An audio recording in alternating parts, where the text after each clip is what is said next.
Hi guys, my name is Tania and welcome to my June TBR. Yes, that's right, I now like TBRs so much that I've decided to make a separate video dedicated to them. After I stopped making them, I realised that actually I like the kind of order that it enforces on me. I'm the kind of person that likes schedules, even if I'm bad at sticking to them. I like having them because it gives me this sense of motivation. So this isn't rigid, but it does give me something to kind of stick to and an idea of what I want to achieve in the month, which is very academic and scary sounding, but hey ho. So first of all, I am late to the TBR party, but I am taking part in TBR Takedown, which has been created by Shannon over at Leading Lights. I will link her video down there somewhere. And this is a readathon running from the 1st to the 7th of June. There are 5 challenges for 5 books over the course of 7 days, and I am already behind. But these are to read a book that has been on your TBR shelf for over a year, for which I've picked out Coco Igor by Chris Greenhalgh. This is a novelised account of the supposed affair between Igor Stravinsky and Coco Chanel. As a music student, I've heard a lot about Stravinsky in my time, and find the idea of a novel about him kind of intriguing. Next up is the beginning of a series that has been sitting on your shelf, for which I picked out Angel Fool by Susan E. I've actually already read this, it was the first book that I read for the readathon, and it was okay. I just had a supreme feeling of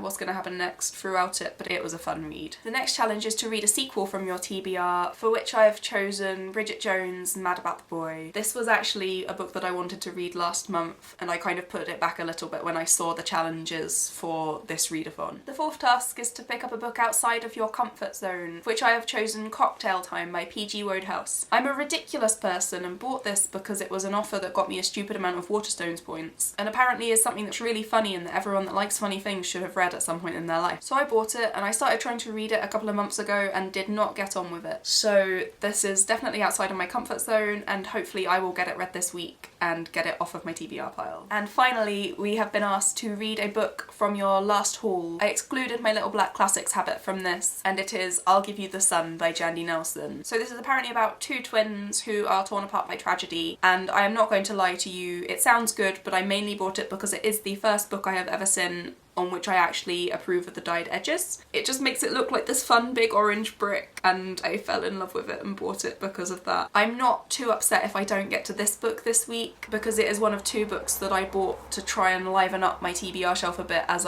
it's getting very much down to classics and large books and was quite scary. So I've rationed myself in some newer books just to keep it fresh and rolling. But yeah, those have been my 5 books for the TBR Takedown readathon, and then the rest of June gets complicated. So at the end of the month, I'm getting kicked out of this house and then have a 2-day gap before I can move into my next house. But either way, I'm moving and I have to pack everything up into boxes and hope that my daddy can help move me. As I have literally had parents cry over the amount of stuff that I own, I am trying to downsize this year, which has meant that I have been trying to be brutal with stuff that I get rid of, including and especially books. This has been a large part of the reasoning in why I'm taking part in 0 by 16, as I need to get as many books off of that TBR shelf as possible, and for the last couple of months I have been focusing on reading books that I'm trying to get off of that shelf that I don't think I'm going to want to keep. And June is no different. So it's been an interesting experience because they're not necessarily the first books I would pick up, as they have been hanging around for so long, but I've picked out 4 more books and I'm hopeful about getting through them this month. First off, I have The Bell Jar by Sylvia Plath, which has been on the TBR in my head for about the last 4 months. I will read it this month. It will stop staring at me in its creepy fashion. It's on the side as well. There it is. I just need it off the shelf. Next up is a book that a friend recommended to me years ago, and it can't have been that long after she recommended it that I actually bought the book, but I still haven't read it, and that is A Street Cat Named Bob by James Bowen. This is a true story of a homeless man who adopted a cat